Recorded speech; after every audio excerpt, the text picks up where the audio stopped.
Bine v-am găsit, bine v-am regăsit, dragilor din Zodia Vărsător, oriunde v-ați afla. Iată-ne din nou împreună la o nouă lectură pentru perioada cuprinsă între 10 și 16 noiembrie, așa că toți cei care aveți Soarele, Luna, Venus, Ascendentul sau oricare alt aspect astral important pentru voi din harta voastră natală și care are legătură cu Zodia Vărsător, această lectură este de asemenea și pentru voi. Bineînțeles, nu trebuie să uitați un aspect important, și anume faptul că este totuși o lectură generală, așa că vă rog să luați decât acele mesaje care vor rezona cu voi. Restul lăsați-le să zboare în univers, pentru că sigur sunt pentru alte energii care într-o mai mică sau mai mare măsură au o legătură cu Zodia Vărsător. Și înainte de a începe lectura propriu-zisă, trebuie să vă mulțumesc tuturor celor abonați la acest canal pentru răbdare, pentru înțelegere, pentru această perioadă în care eu am lipsit și nu am putut face lecturi, așa că mii de mulțumiri tuturor. Haideți să începem și să vedem cu ce energie intrați în această nouă săptămână din noiembrie.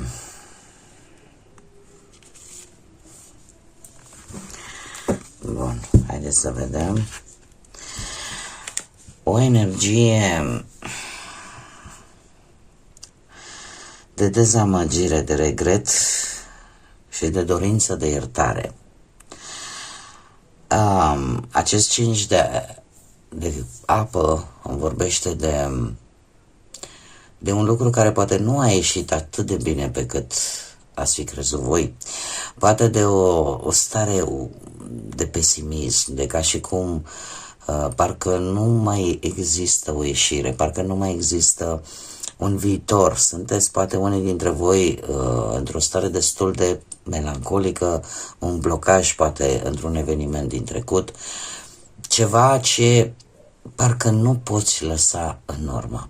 Acum, e posibil ca unii dintre voi să fi traversat o perioadă dură, foarte dură, prin pierderea cuiva drag, în sensul că, de fapt în ambele sensuri, dar în principal, dacă ați pierdut pe cineva care nu se mai află în acest aspect terenal și este undeva într-un alt spațiu astral.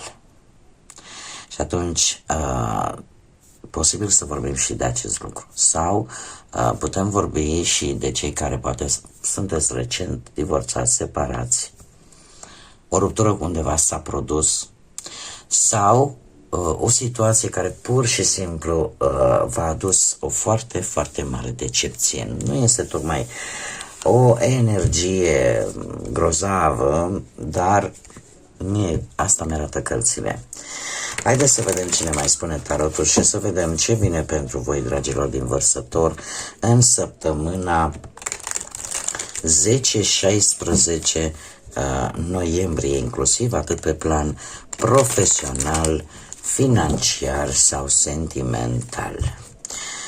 Sper să nu se audă muzica de la vecini, nu de alta, dar dacă o percepe algoritmul YouTube-ului, e posibil să nu-mi publice, să-mi vină cu drepturi de autor. Sper că nu se aude foarte tare, pe mine mă deranjează, de ce să nu recunosc, dar încerc să-mi fac treaba aici cât mai bine posibil și să nu fiu perturbată. Bun, dragii mei, pe parte profesională sunteți destul de cum să spun eu, hotărâți, mai ales că avem nebunul și nebunul ca și planetă l-are pe Uranus. Uranus de asemenea este planeta voastră a vărsătorilor. Poate că în acest moment sunteți aveți un comportament un pic mai rebel, așa, sau poate sunt lucruri care nu vă convin la locul de muncă și poate sunt lucruri care nu vă convin vis-a-vis de o energie de foc, berbec, leu, săgetător. Cert este că tocmai de aceea și șasele ăsta de cupe îmi spune că vreți să începeți ceva nou, mult mai creativ. Vai cât îmi cer scuze, nu știu dacă se aude, dar așa mă deranjează cum nu vă puteți imagina. Deci, sunteți mult mai creativi. Da, poate că încercați la un moment dat în paralel, chiar dacă sunt lucruri care nu vă convin la actualul job. Poate că un comportament la locul de muncă din partea unui coleg sau din partea unui șefă sau din partea unui asociat nu vă prea place. De ce? Pentru că este cineva care într-un fel sau altul nu se va lăsa până nu va obține un anumit control și poate și voi puteți să percepeți acest lucru sau este cineva foarte dominant așa care își impune poate punctul de vedere într-o manieră care nu vă place și atunci sunteți un pic mai rebeli și aveți încă în minte poate chiar să căutați un job în altă parte sau să schimbați ceva în cariera voastră profesională, dar asta foarte mult influențată de nu știu, căutarea unei energii din trecutul îndepărtat care într-un fel sau altul să vă ajute sau voi să apelați la această energie din trecutul îndepărtat. Vai, deci groaznic. Cred că și-au luat un karaoke și e aici e un talent care se redescoperă. Închid paranteza, haideți să mergem mai departe. Cert este că sunt lucruri care nu vă convin și ideea deja s-a împământenit în mintea voastră de a schimba, pur și simplu. De a schimba pentru că nu vă convine, e ceva aici care nu vă convine. Sunt șanse, să știți, cu cineva cunoscut de foarte, foarte mulți ani, sunt șanse să vă ajute într-un fel sau altul. Dar e ceva relaționat cu munca. Bun, mergem mai departe. Pe partea banilor ați avut parte de o situație total neașteptată, posibil să fi fost vorba ceva legat de o casă, de bani. Nu știu, că ați avut vreo problemă în casă, ceva s-a stricat, ceva sau și mai rău chiar. Dar a fost o pierdere de bani, un eveniment care v-a dus la o pierdere de bani. Dar se pare că totuși încă o dată ne vorbește de noi începuturi sau de noi șanse, mare atenție. E posibil ca unii dintre voi tind să cred că e vorba ori de un obiect de valoare din casă, ori de o casă. Un eveniment total neplăcut, dar care poate să aibă legătură și cu vreo casă de asigurări sau cu un sprijin de la locul de muncă. Știu că pare un pic ciudat ce voi spune acum, dar există posibilitatea ca unii dintre voi să fi pierdut casa, poate în urma unui incendiu, în urma unor calamități naturale.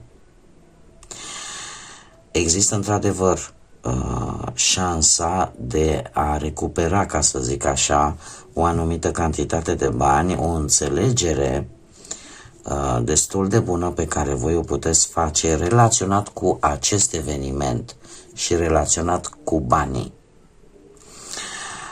De asemenea, mai putem vorbi de acea idee în care unii dintre voi poate că veți încasa o anumită sumă de bani de pe urma unei proprietăți, dar care a avut probleme în ultima vreme, s-a întâmplat ceva negativ. Iar asta cumva a făcut ca, știți cum e, că de multe ori se întâmplă să avem parte de lucruri negative, le percepem negativ pentru că asta e energia lor, dar paradoxal apare și ceva pozitiv. E greu de crezut, dar știți cum e, până nu vezi, nu crezi. Dar se întâmplă. Se întâmplă. Și faptul că avem doi ași, lucrurile încep să se miște. Asul de cupe de asemenea vine cu, nu știu, că poate să vină și cu ori cu o înțelegere foarte benefică pentru voi, ori că pentru a vă sprijini apare poate o mărire de salariu. Cert este că bani vin și e posibil să vină din două locuri, ori în urma unei înțelegeri, ori pur și simplu în urma unei poate și chiar și bunuri de valoare pot să fie. Bunuri de valoare, adică bunuri care transpuse la nivel material au o consistență, au o valoare. Haideți să mergem mai departe. Acum poate să fie vorba și, cum am mai spus, și de un obiect din casă, chiar un obiect de mobilier, care e posibil să se fi întâmplat ceva, nu știu, să se fi distrus, pentru că s-a întâmplat ceva clar negativ. Sau poate pur și simplu ați avut parte de o pierdere masivă de bani, dar se pare că lucrurile vor începe să se miște ca să rezolve oarecum această situație. Haideți să vedem pe partea asta sentimentală, cei care sunteți deja într-o pereche. Dragilor, am zodii de apă și cu precădere zodia Scorpion, dar avem și pești sau rac. Pe partea asta relațională, aș spune că voi ați trecut deja printr-o... Tocmai de aici apare și această... Totuși, această energie. Cred că unii dintre voi v-ați dat seama că totuși viața este mult prea scurtă. Și poate că v-ați dat seama, a avut loc o transformare profundă în interiorul vostru, la nivel de spirit, la nivel de suflet, în care ați realizat că oricând se poate întâmpla ceva care să-ți dea viața peste cap. Iar lucrul ăsta pe voi v-a făcut, în primul și în primul rând, să vreți poate să vă bucurați de ce aveți. Avem acest cavaler de cupe, un cavaler de cupe care îmi vorbește de o conexiune mult mai solidă. Mult mai solidă. E ca și cum te-ai trezit, dar pentru a te trezi ai avut parte de un zbucium. Ai avut parte de o motivație puternică. Pentru că aici sunteți voi, este arcanul vostru, steaua, ceva a declanșat această stare de spirit în voi, în care ați spus, domne, viața, exact cum am mai spus, viața e prea scurtă ca să nu ne facem timp să ne și bucurăm de ea. Și mie, cel puțin în această săptămână, mi-apare o relație mult mai solidă, cu niște valori mult mai bune și o relație care merge către viitor, care cumva schimbă așa paradigma și schimbă modul în care vezi lucrurile, în care vezi oamenii și în special pe cel de lângă tine. Este vorba despre, cum să spun eu, de speranța aia și forța pe care tu ai dobândit-o tocmai în urma acestei transformări extraordinare din interiorul tău și care te îndeamnă să mergi cu mai multă forță înainte, îți recapeți oarecum încrederea în tine și mai ales în faptul că pur și simplu simți și așa și trebuie până la urmă, în momentul în care uităm să ne bucurăm de ce este mic lângă noi și uităm să ne dăm seama cât suntem de binecuvântați, că ne putem bucura de încă o zi. Este într-adevăr o trezire filozofică chiar, dar care eu sunt sigură că mulți dintre voi, cel puțin o dată în viață, am avut parte. Haideți să vedem cei care sunteți singurei. Cei care sunteți singurei, măi dragilor, măi, ce cu voi? Voi sunteți un pic necăjiți. De ce? Cred că ați cunoscut pe cineva recent și ați prins încredere foarte rapid în respectiva persoană. Acum știți cum e, că orică nu aș cerut voi detalii foarte mari, orică pur și simplu a fost ceva de moment, dar ce s-a întâmplat? Pe voi o să vă blocheze.